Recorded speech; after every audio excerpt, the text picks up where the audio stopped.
On Friday's news that the Strait had reopened, U.S. crude oil prices fell nearly 10% to just over $85 a barrel. That's still about $18 more than before the war started.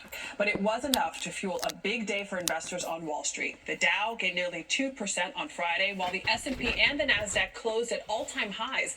But Iran's announcement today that it is reasserting control over the Strait could once again send oil prices higher. CBS News senior foreign correspondent Imtiaz Tyab and his team got an exclusive up-close look at what is happening in this waterway at a critical moment for the world.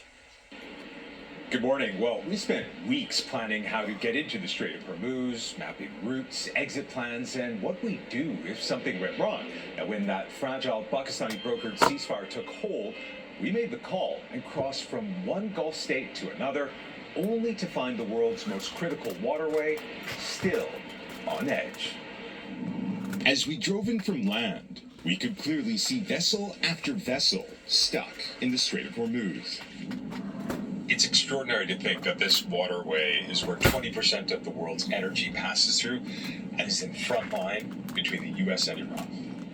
There's no easy way to access the strait. Since the start of the war, Gulf nations have forbidden journalists from doing so. So we decided to pose as tourists, as we negotiated with a guide to get access to the world's most contested waterway. Can we do $100? To take us as far out as was safe. Okay, no problem. 120. With a deal in place, we boarded a traditional dhow, a kind of boat that has been used by fishermen in the Gulf for generations. On the water, and the scenery was majestic. We also noticed we were under the watchful eye of the Coast Guard, who have been closely monitoring these seas, which Iran claims to have mined. At one point, we were also followed by some dolphins who weaved through the wake, rising and dipping in the sunlight. We've only been on this journey for a few minutes now. We've already seen ship after ship just stuck there, and they've been like that for weeks now. For 7 weeks, Tehran has effectively weaponized the Strait of Hormuz by only allowing its own vessels and that of its allies to pass, effectively cutting off one of the world's most vital energy corridors. You know, that reminded me, I had a flashback real quick about them just sitting there pertaining to the barges on the Mississippi River. Whenever the river would get so low, it'd basically stifle the barges from coming up and down the river. That there's a pattern here pertaining to stuff coming to a halt. I don't know why I had that thought, but I did. Mistake. This is perhaps one of the most volatile areas in the world. It's also one of the most important. Every single day, $1.3 billion worth of crude oil transits through here. Even then, it would have been hard to imagine the crisis facing the strait today. Not only has Iran blockaded these waters, so too has President Trump in an attempt to choke off Iran's own energy exports. Following a ceasefire in Lebanon, Iran said the strait was now fully open, but the president kept the U.S. blockade in place, leading Tehran to reclose it. And this morning, Iran's military said it will keep the Strait of Hormuz closed in response to the U.S. maintaining its blockade. Now, there are approximately 800 vessels still stuck there, and we saw many of them, so it's clear the standoff in the world's most vital waterway is not over. Kelly. Imtiaz, thank you so much. And just incredible reporting, something that we're the only American network to do, to go through the Strait of Hormuz right now. All right, now to the severe weather outbreak impacting tens of millions of Americans. Multiple tornadoes reported overnight from a system stretching from the Great Lakes to Texas. 51 million Americans spent Friday under severe weather advisories. This morning, communities across the Midwest and Central Plains have begun the cleanup process, and it comes after several days of severe weather. On Wednesday, a 41-year-old man was killed by a lightning strike in Wisconsin. That marks the first lightning-related death in the U.S. this year. CBS's Jonah Kaplan is in Rochester, Minnesota this morning, where at least one tornado touched down. Jonah, good morning. Yeah, good morning. And when you think about a tornado, maybe a small funnel cloud, you have to think about the force, though, and the winds. Look at this. It knocked over this massive tree like it was a bowling pin. But if you think this is kind of an extreme sight, wait till you look at this house over here, or what I should say, what's left of this home. First of all, there's only the front facade. As you get to the back of it, there are no walls. There's nothing in between. You just see all of this mess, this debris. And this is why even when the storm has passed, the disaster is still very much in the present. And this is just one scene here in the Midwest after it's been a very long week of severe weather in the Midwest. As a shower of hail pelted Minneapolis, a funnel cloud formed about 90 miles south in Rochester, Minnesota. And this was the result. They say it sounds like a freight train, and it did. David Vetch was at work when he saw the tornado approaching his 89-year-old father's house. And we stepped out on the loading dock, and holy smokes, there was one coming right at us. And the boys ran in the building. I jumped down over the bank and hung on to a few evergreen trees, and the edge of the tornado must have went where we were. And then the main part of the tornado hit Dad's house. While the house took extensive damage, Vetch is thankful his dad wasn't hurt. Hundreds of miles away in Lena, Illinois, you could see the moment a tornado wiped out power. Electricity went out, and I took the dog and went down in the basement in the shower, and I heard a big old crash, and I thought, well, there goes there goes the roof. But it wasn't. It was obviously this. Authorities in Lena called the damage extensive, but said there were no deaths or serious injuries. We're getting rain right now, and we're seeing a lot of flow on the roads, too, so flash flooding's also a risk. But a twister touched down in suburban Kansas City, too, shredding houses and knocking out power. But the severe weather cleared out without any fatalities. It's been a destructive week across the nation's midsection with more than 800 damaging storm reports, 800. Dozens of tornadoes, and dangerous flooding. But back here in Rochester, they're also starting to put the storm behind them. I don't even know who a lot of these people are that are out helping, but our neighborhood is pretty good at watching out for each other.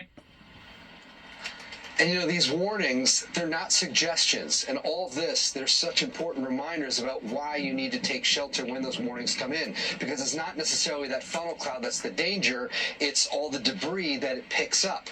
And you can just see what this kind of cleanup is going to be for all of these people. Adriana?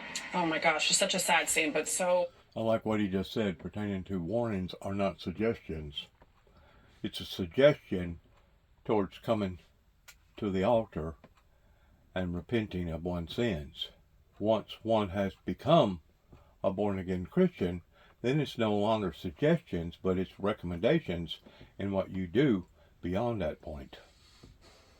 All these storm reports, just in the last 48 hours, over 25 reports of tornadoes. Look at the active boxes right now. So we're going to see a few more of these fire up. We do not expect the kind of coverage today that we saw yesterday, or the intensity. See, it's a much smaller area that's at risk for severe weather. But our friends in West Virginia, Western PA, upstate New York need to be mindful. And then as it gets closer to the coast, it's going to cool down big time, as we're going to see. I know you're looking at it right now. Snow right there, north and west. So we've got cold air that's going to take over after 90 in New York City on Wednesday, Sunday a soggy 60, and by Tuesday morning in New York City, it'll just be in the 30s. So I know. And don't forget this. We've got widespread freeze warnings all the way down into the four corners. So, yeah, it's a battle. The cold air is not giving up yet.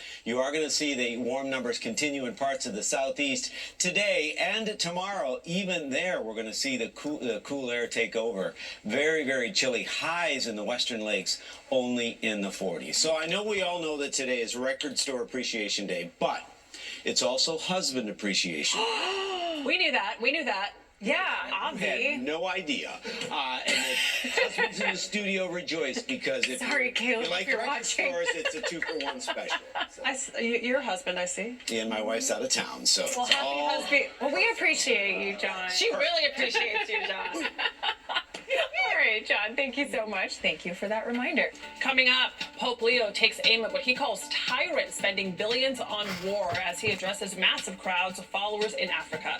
The latest on the pontiff's tiff with President Trump. And talk about a rough ride. The staggering fee New Jersey's rail service will charge soccer fans for a 15-minute train ride to this summer's World Cup games, while the price of a 9-mile trip increased by more than 10 times. Yikes. And later, our series USA to Z. I love that title. Today's letter is N. You guessed it. It's NASA. What our most recent Artemis II astronauts have to say about their time in space, and a look back at the explorers who got them there. All that's coming up. You're watching CBS SAT. I got something to say about the Pope. God bless his soul. There's no doubt in what he's emphasizing upon, which is the teachings of the Lord Jesus Christ. But this is the but one must be logical in their assumption pertaining to the dangers at bay regarding our enemy, our adversary that is out to kill, steal, and destroy. I can identify what the Pope is talking about due to the fact that I know or are knowledgeable of the Holy Scriptures. But at the same time, I can identify in other teachings that Jesus taught, such as do not throw your pearls before the swine, such as if they will not accept you, to turn and shake the dust off your feet, for it would have been better for Sodom and Gomorrah. The invention of the atom bomb, the invention of nuclear, is not just a primitive type personal invention. It is an invention that can affect each and every person on the planet, as well as all animal life and life in general. Whenever you're dealing with a mobster type Neanderthal type mindset pertaining to certain people over there in the Middle East that wants to get a nuclear bomb, you're dealing with death and destruction. And be it as it may, as hard as this may be for other people to accept, it is a blessing in disguise towards what Donald Trump has done in trying to head off something before it gets even worse. Now, from a outsider's perspective, they're going to look at this towards it being an agitating type event. The fact of the matter is, various prior American administrations has failed to do this, that actually should have been dissolved or resolved during either the Carter era or the Reagan era, much less the Bush era, much less all the other eras that we have seen escalate since the hostage takeover of the exchange towards going from one administration to another, from the Carter administration to the Reagan administration. These things should have been resolved way before now.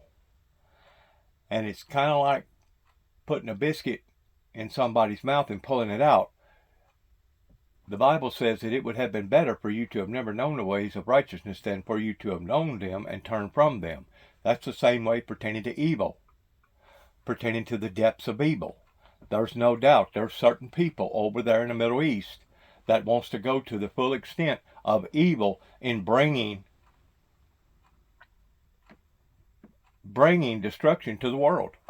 And until we're willing to accept that and acknowledge that, we're going to be stagnant in not understanding. Sometimes it takes a good person with a gun to defeat a bad person with a gun.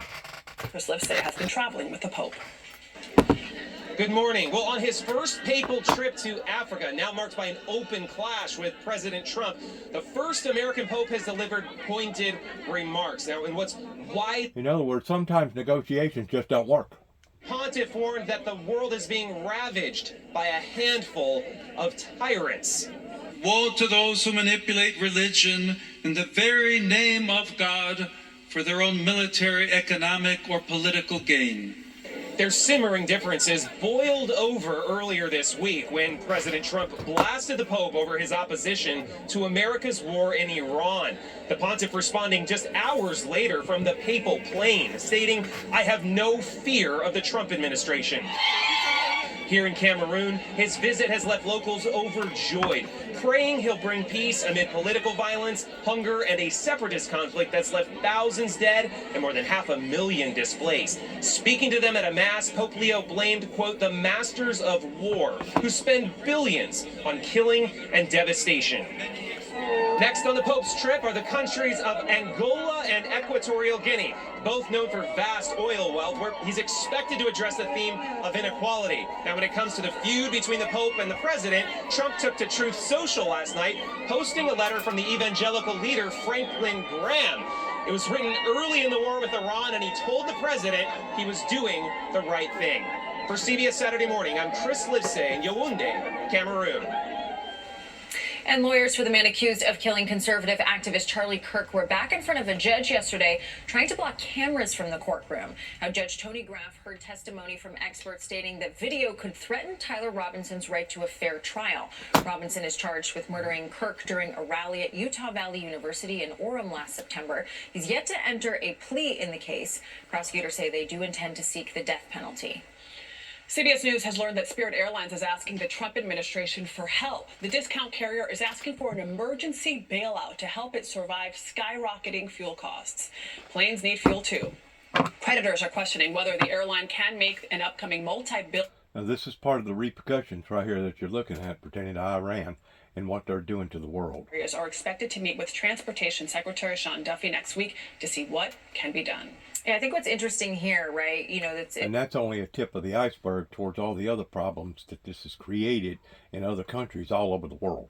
Right now, they can't just wait it out. And by the way, remember, if you go back to the Biden administration, they blocked the merger of JetBlue and Spirit because the idea was, well, this is going to be bad for consumers. Less airlines out there, less competition. But now when you're dealing with pure mere evil that has set itself to the degree that it's willing to take itself out just to be able to take its competitor out, it's a very fine line sometimes in knowing that's a tight wire walk in knowing exactly what to do or how to do it. And I'm like Franklin Graham. I feel like that the president is doing the right thing and pursuing towards stopping this before it gets out of hand, based upon the analogy that a stitch in time saves 9. Tennessee Highway and a Maryland airport have in common yesterday. We'll have the buzzy answer when we come back. This is CBS Saturday Morning. CBS Saturday Morning. It's absolutely asinizing. I'm going to use that word. In people's thinking, in giving leadway to the devil and the devil's people, in thinking that these people are going to stop in pursuit towards wanting to bring destruction to mankind.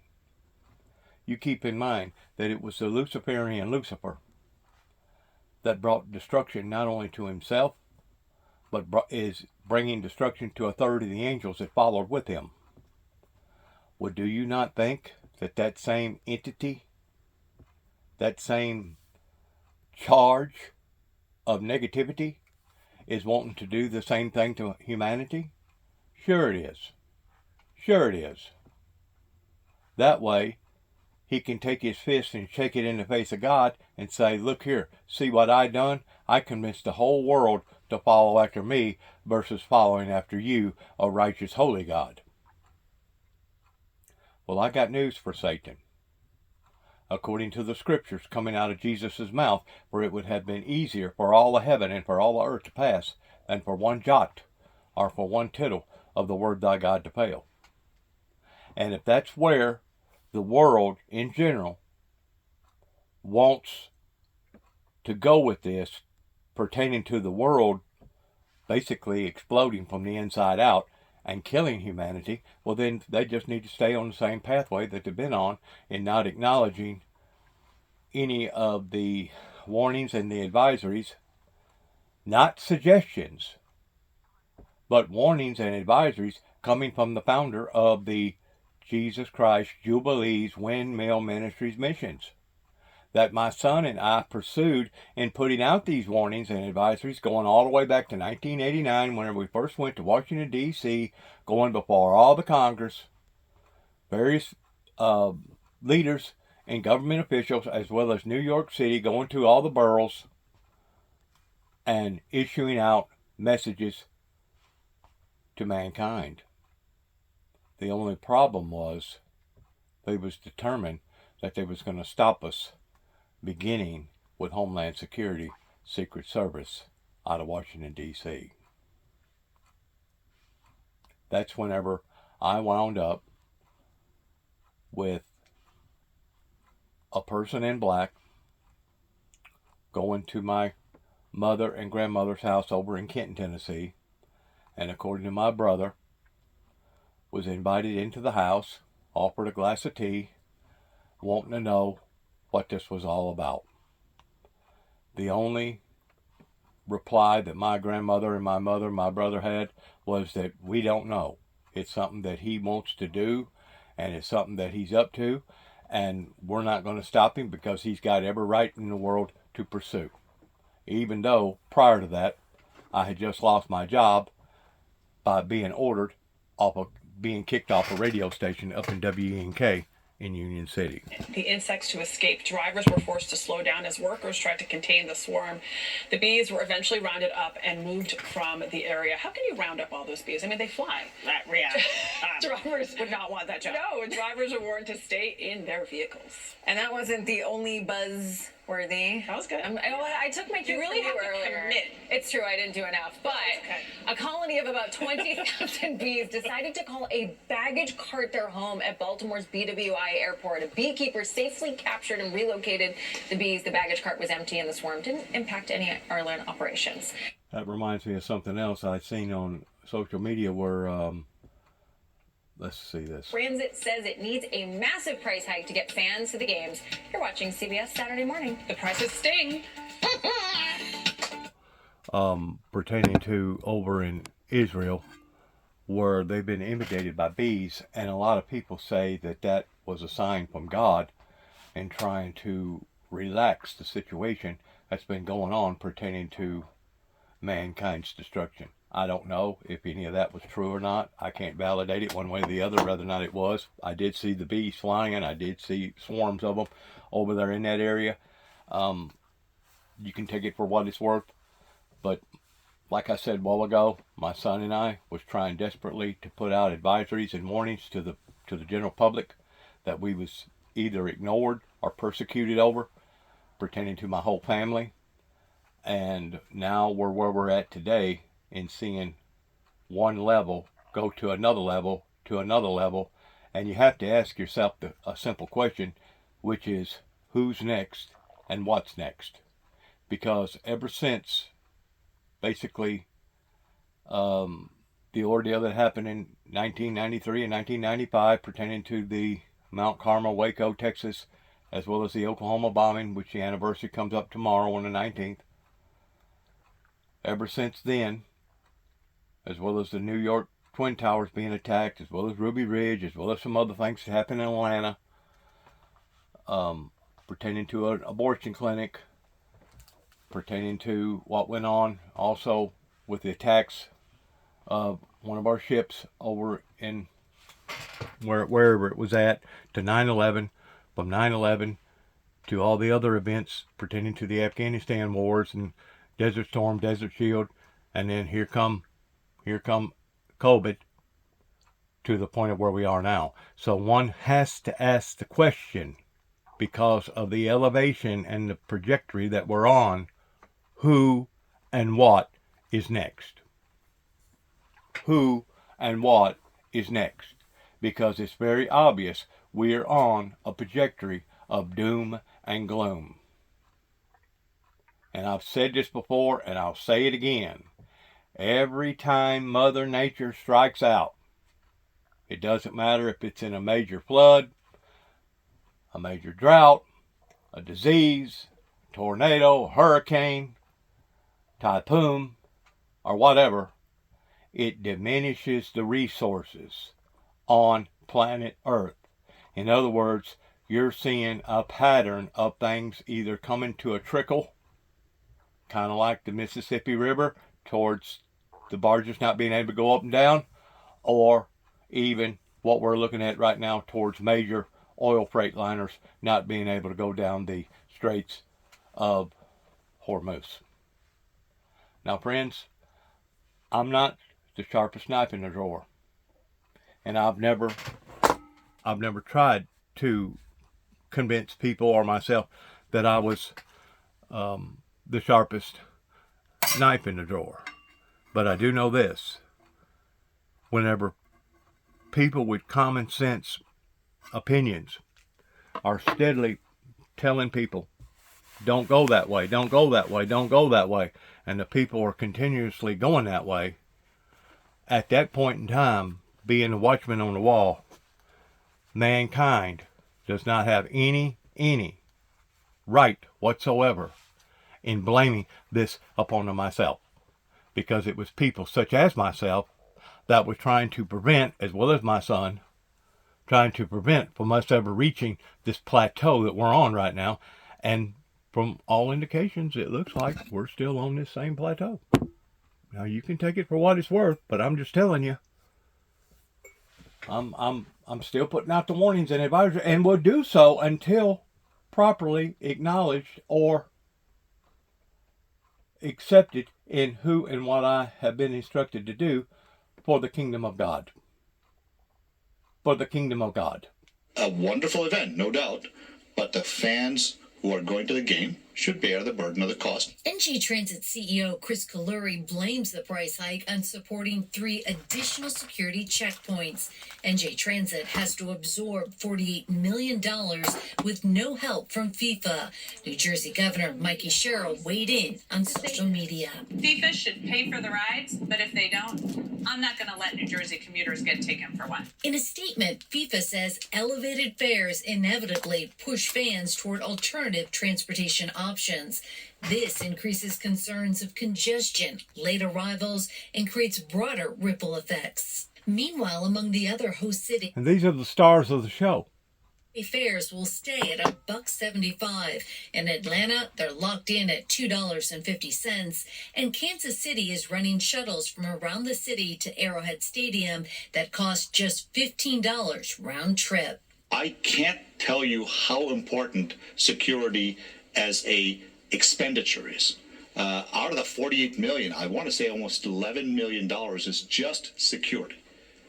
And that is not what happens at a Taylor Swift concert. With no parking at MetLife Stadium, the other options for ticket holders in New Jersey and New York include spending $80 on a limited number of shuttle bus seats, $225 or more on a parking space at the nearby American Dream Mall, or use a rideshare with no price ceiling. The message from all of us is get here early, get into position early, be close to the stadium.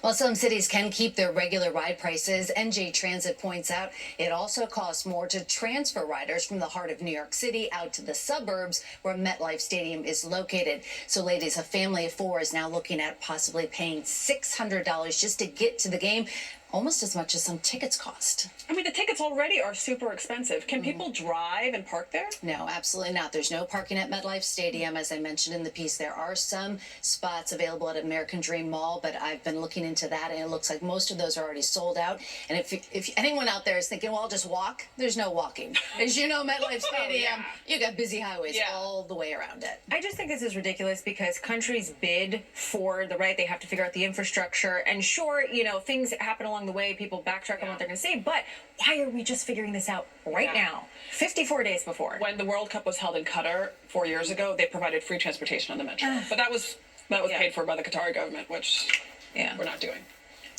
We'll see. All right. Thank you for this infuriating story, Meg. Appreciate it. About a quarter of Americans say they have not purchased life insurance because they don't know how much they need or what type to buy. So don't worry. We have Jill Schlesinger here, our CBS News business analyst. She's going to break things down. That's coming up next. You are watching.